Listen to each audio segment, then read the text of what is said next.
நமக்கு எதிரிகள் வேறு யாருமே கிடையாது. நம்ம தான் நமக்கு நாமளே தான் எதிரி. நமக்கு நாமளே தான் சண்டை போடணும். நான் இப்படி இருக்கணும், இப்படி இருக்கக்கூடாது. கொஞ்சம் நேரம் நம்மளை தூக்கி பிடிக்கிறோம், கொஞ்சம் நேரம் கழிச்சு அமைக்க பிடிக்கிறோம். இந்த வேலையை தான் நம்ம பண்ணிக்கிட்டே இருக்கிறோம். இங்கே நல்ல நிலைன்னுட்டு ஒரு நிலையே கிடையாது. எல்லா நிலையுமே இயற்கையான நிலை தான். ஏதோ ஒரு காரணத்தினால ஒரு ட்ரிகர் ஆயிடுது. ஏதோ ஒரு சூழ்நிலையில் மகிழ்ச்சி வரலாம், பயம் வரலாம், கோபம் வரலாம், பயம் என்னெல்லாமோ வரலாம். இப்படி எல்லாமே மொமெண்ட்ரி தான். மின்னல் மாதிரி வந்துட்டு போயிடும். செயற்கைங்கிறது புறம் சார்ந்தது செயல் சார்ந்ததில் அது செயற்கை தான். அங்கே நீங்கள் செய்ய தான், அதான் நமக்கு செயற்கைக்கான இடம். அதுதான் அந்த இடத்துல செயற்கையாக என்ன வேணாலும் பண்ணுங்க. ஏதோ ஒரு காரணங்களுக்காக சில யோகா பண்ணலாம், உடல் ஆரோக்கியம் மன ஆரோக்கியத்துக்காக யோகா பண்ணலாம், தியானம் பண்ணலாம், என்ன வேணாலும் பண்ணலாம். ஞானங்கிறது அண்டர்ஸ்டாண்ட் பண்ணிட்டா போதுங்க. ஒன்றும் பண்ண தேவையில்லை, இயற்கையாக விட்டுட்டா போதும். சொன்னால் அங்கே எல்லாமே ஒரு ஆறை பாட்டுக்கு விட்டுட்டோம்னு சொன்னால் அதில் சேர்ந்த அழுக்கு எல்லாத்தையும் அப்படியே அடிச்சுட்டு போயிடும். 12 வகையான தியானங்களை நாங்கள் கற்றுக் கொடுக்குறோம். ஒரு வித்தியாசமான தியானம் நீங்கள் வேறு எங்கேயுமே இதை கற்றுருக்க முடியாது. சில தியானங்கள்லாம் பண்ணினீங்கன்னு சொன்னால் உங்களுக்கு ஒரு ஆனந்த அனுபவங்கள் கிடைக்கும். எந்த பிரச்சனையுமே உங்களை தாக்காது. ரொம்ப பவர்ஃபுல்லான தியானம். சிலவங்களுக்கு அந்த தியானத்தை பண்ணினா சிலவங்களுக்கு சில சித்துக்கள் சக்திகள்லாம் கூட கிடைச்சிது. நாளைக்கு என்ன நடக்கும், நம்ம இங்கே இருக்கும் பொழுதே சில மற்ற எங்கெங்கெல்லாம் உள்ள காட்சிகள்லாம் நமக்கு இங்கே தெரிகிற மாதிரிலாம் கூட சில சக்திகள்லாம் கூட கிடைச்சிது. ஏன்னா இதில் கொஞ்சம் லிமிட்டடாக தான் ஆட்களை எடுக்கிறோம், நிறைய கூட்டமாக எடுக்கிறது இல்லை. அதனால் நீங்கள் வாய்ப்பு இருந்ததுன்னா கலந்துக்கிடுங்க. இது ஒரு அமானுஷ்யமான விஷயமே கிடையாது. ஏதோ ஒரு பெரிய சாதனை பண்ணி அந்த சாதனையுடைய விளைவாக இது அடைகிறதுங்கிறது இல்லை. இப்போ நீங்கள் ஒரு எஸ்எஸ்எல்சியோ +2 ஹையஸ்ட் ரேங்க் வாங்குறதுக்கு என்ன பண்ணணும்னு சொன்னால் எத்தனை புக்கில் படிக்கணும், என்னதெல்லாம் படிக்கணும், எவ்வளோ நேரம் படிக்கணும், என்னென்னலாம் கேட்கலாம். +2 ஃபெயில் ஆகிறதுக்கு என்ன பண்ணணும்? அதான் இப்போ நாம் ஃபெயில் ஆகிறது தான் சொல்கிறோம். ஒன்றும் பண்ண வேண்டாம், ஃபெயில் ஆயிருங்கன்னு சொல்கிறோம். இல்லை நான் சாதிச்சு தான் தீர்வேன்னா சண்டை போட்டுகிட்டே தான் இருக்கணும். சண்டைங்கிறது யாரோட இல்லை, நம்மளுக்கு நாமளே சண்டை போடுறோம்.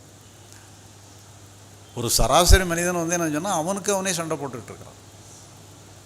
நமக்கு எதிரிகள் வேறு யாருமே கிடையாது. நம்ம தான் நமக்கு நாமளே தான் எதிரி. நமக்கு நாமளே தான் சண்டை போடணும். நான் இப்படி இருக்கணும், இப்படி இருக்கக்கூடாது. கொஞ்சம் நேரம் நம்மளை தூக்கி பிடிக்கிறோம், கொஞ்சம் நேரம் கழிச்சு அமைக்க பிடிக்கிறோம். இந்த வேலையை தான் நம்ம பண்ணிக்கிட்டே இருக்கிறோம். நம்ம ஒன்றும் பண்ண தேவையில்லைன்னு புரிஞ்சுக்கிட்டா போதும். ஃபெயில் ஆகிறதுக்கு வேலையே கிடையாது. நேச்சுரலாக ஃபெயில் ஆகிரும். இங்கே சரணாகதிங்கிறது அதுதான்.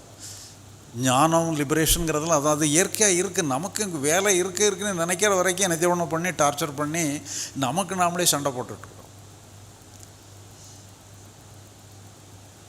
இப்போ எல்லா ஞானிகளும் ஏதோ ஒரு சந்தர்ப்பத்தில் ஓடி எங்கேயோ ஒரு இடத்துல கீழே விழுந்து படுத்துடுறாங்க. இப்போ நம்ம படுக்கிறதுக்கு என்ன பண்ணணும்? உட்கார்ந்துருக்குறோம், படுக்கிறதுக்கு அப்படியே சாஞ்சா படுத்துடலாம். இல்லை ஓடணும்னு சொன்னால் இடறி விழுந்து படுத்துடலாம். இப்போ எல்லா ஞானிகளும் அப்படி தான், ஓடி இடறி விழுந்து படுத்தது தான். ஒரு சாதாரண மேட்டர் அது. அவங்களுக்கு அந்த மாதிரி ஒரு இதில் தான் திருப்பன்மனே அமையுது. ஆனால் நிறைய ஞானிகள் பார்த்தீங்கன்னு சொன்னால் அவங்க ஏற்கனவே நிறைய முயற்சிகள்லாம் பண்ணினதுக்கு விளைவாக என்னெல்லாமோ வந்ததுனால அப்புறம் பழையபடியும் அவங்க சில தியானங்கள் அதை பண்ணுன்னு சொல்லி உபதேசங்கள்லாம் பண்ணி அது பழையபடி இன்னும் ஒரு குழப்பத்தை தான் ஏற்படுத்திடுறாங்க. ஆனால் அதெல்லாம் நல்ல எஃபெக்ட் இருக்குது. அந்த எஃபெக்ட்டுக்காக தியானம் பண்ணுறது வேறு, ஞானத்துக்காக லிபரேஷனுக்காக தியானம் பண்ண வேண்டியது அது சம்மந்தமே இல்லை. இது வடக்கு தசைன்னா தெற்கு தசை, ரெண்டும் ஆப்போசிட் போலில் இருக்குது. தியானத்துக்கும் ஞானத்துக்கும் சம்மந்தமே கிடையாது. அது எதையோ செய்து எதையோ அடைகிறதுங்கிற மாதிரி. இங்கே ஒன்றும் பண்ண தேவையில்லை. நீங்கள் அண்டர்ஸ்டாண்ட் பண்ணிக்கிட்டா போதும். எனக்கு வேலையே இல்லைன்னு சொல்லி புரிஞ்சுக்கிட்டா போதும். இயற்கையான மாற்றம் தானாக நடக்கும். இப்போ இதுலேயுமே என்னன்னு சொன்னால் நம்ம அடுத்த ஈவினிங் செஷனில் அகம்னா என்ன, புறம்னா என்ன, அகத்தில் நம்ம என்ன பண்ணணும், புறத்துலன்னா என்ன பண்ணணும். புறத்தில் நம்ம எல்லா வேலையும் பண்ணலாம், அகத்தில் நமக்கு எந்த வேலையுமே இல்லை. அதனால் அகம்னா என்ன, புறம்னா என்ன நீ பிரித்து புரிஞ்சுக்கிட்டோன்னு சொன்னால் நம்ம வாழ்க்கையே ரொம்ப சுலபமாக போயிடும். ரெண்டையும் கிளப் பண்ணி போட்டுட்டோன்னு சொன்னால் அங்கேயும் பிரச்சனை தான் வரும். எது அகம் எது புறம்னுட்டு பிரித்து பார்க்க தெரிஞ்சால் சுலபமாக இருக்கும். அதே மாதிரி யோகா வேறு, ஞானம் வேறு. யோகாவையும் ஞானத்தையும் பிரிச்சுட்டோன்னு சொன்னால் ரெண்டும் சுலபமாக போயிடும். ரெண்டையும் கிளப் பண்ணால் இதை ஒன்று செய்யணும்போம் செய்ய வேண்டாம்போம் எல்லாம் மாற்றி ஒன்றுக்கு ஒன்று சுயமுரண்பாடாயிரும். அதனால் ஞானம் என்றால் வேறு ஒன்றுமே கிடையாது. நம்ம அகத்தளவில் நம்மளை டிசைன் பண்ண வேண்டிய தேவையே இல்லை, அவ்வளோதான். நீங்கள் எப்படி இருந்தாலும் ஓகே தான். இங்கே நல்ல நிலைன்னுட்டு ஒரு நிலையே கிடையாது. எல்லா நிலையுமே இயற்கையான நிலை தான். ஏதோ ஒரு காரணத்தினால ஒரு ட்ரிகர் ஆயிடுது, ஏதோ ஒரு சூழ்நிலையில் மகிழ்ச்சி வரலாம், பயம் வரலாம், கோபம் வரலாம், பயம் என்னெல்லாமோ வரலாம். இப்படி எல்லாமே மொமெண்ட்ரி தான், மின்னல் மாதிரி வந்துட்டு போயிடும். நம்ம அதை சரி பண்ணி நல்ல நிலையில் வச்சுக்கிடணும்னு சொல்லி நமக்கு எந்த கடமையுமே கிடையாது. நமக்கு எல்லா கடமைகளுமே நம்ம செய்ய வேண்டிய செயல்களில் இருக்குது. நம்மளை பொறுத்தல நமக்கு எந்த கடமையுமே கிடையாது. நம்ம இயற்கையாக இருக்கிறது தான் நம்முடைய கடமை, நேச்சுரலாக இருக்கிறது தான் நம்முடைய கடமை. நம்மளை ஒரு நல்ல நிலையில் வச்சுக்கிடணும்னு சொல்லி நமக்கு எந்த பொறுப்புமே கிடையாது.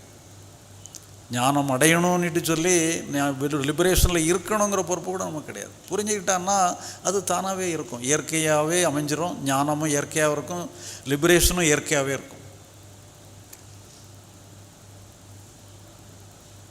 அதனால் இங்கே என்னன்னு சொன்னால், அங்கே வெறும் அண்டர்ஸ்டாண்டிங் தான். நமக்கு ஒரு வேலையுமே கிடையாது. உங்களை பொறுத்த அளவில் உங்களுக்கு எந்த வேலையுமே கிடையாது. உங்களுடைய ஒவ்வொரு அசைவுமே இயற்கையானது, உங்களுடைய ஒவ்வொரு சுவாசமுமே இயற்கையானதுங்கிற மாதிரி நீங்கள் இயற்கைக்கு போயிருங்க, அவ்வளோதான். உங்களை செயற்கையாக்குறதுக்கு எந்த முயற்சியும் பண்ணாதுங்க. செயற்கைங்கிறது புறம் சார்ந்தது, புறம் சார்ந்தது, செயல் சார்ந்தது, அது செயற்கை தான். அங்கே நீங்கள் செய்ய தான், அதான் நமக்கு செயற்கைக்கான இடம் அதுதான். அந்த இடத்துல செயற்கையாக என்ன வேணாலும் பண்ணுங்க. ஏதோ ஒரு காரணங்களுக்காக சில யோகா பண்ணலாம், உடல் ஆரோக்கியம் மன ஆரோக்கியத்துக்காக யோகா பண்ணலாம், தியானம் பண்ணலாம், என்ன வேணாலும் பண்ணலாம். ஞானங்கிறது அண்டர்ஸ்டாண்ட் பண்ணிட்டா போதுங்க, ஒன்றும் பண்ண தேவையில்லை, இயற்கையாக விட்டுட்டா போதும். சொன்னால் அங்கே எல்லாமே ஒரு ஆறை பாட்டுக்கு ஓட விட்டுட்டோம்னு சொன்னால் அதில் சேர்ந்த அழுக்கு எல்லாத்தையும் அப்படியே அடிச்சுட்டு போயிடும். 12 வகையான தியானங்களை நாங்கள் கற்றுக் கொடுக்குறோம். ஒரு வித்தியாசமான தியானம் நீங்கள் வேறு எங்கேயுமே இதை கற்றுருக்க முடியாது. சில தியானங்கள்லாம் பண்ணினீங்கன்னு சொன்னால் உங்களுக்கு ஒரு ஆனந்த அனுபவங்கள் கிடைக்கும். எந்த பிரச்சனையுமே உங்களை தாக்காது. ரொம்ப பவர்ஃபுல்லான தியானம். சிலவங்களுக்கு அந்த தியானத்தை பண்ணினா சிலவங்களுக்கு சில சித்துக்கள் சக்திகள்லாம் கூட கிடச்சிது. நாளைக்கு என்ன நடக்கும், நம்ம இங்கே இருக்கும் பொழுதே சில மற்ற எங்கெங்கெல்லாம் உள்ள காட்சிகள்லாம் நமக்கு இங்கேயே தெரிகிற மாதிரிலாம் கூட சில சக்திகள்லாம் கூட கிடச்சிது. ஏன்னா இதில் கொஞ்சம் லிமிட்டடாக தான் ஆட்களை எடுக்கிறோம், நிறைய கூட்டமாக எடுக்கிறது இல்லை. அதனால் நீங்கள் வாய்ப்பு இருந்ததுன்னா கலந்துக்கிடுங்க.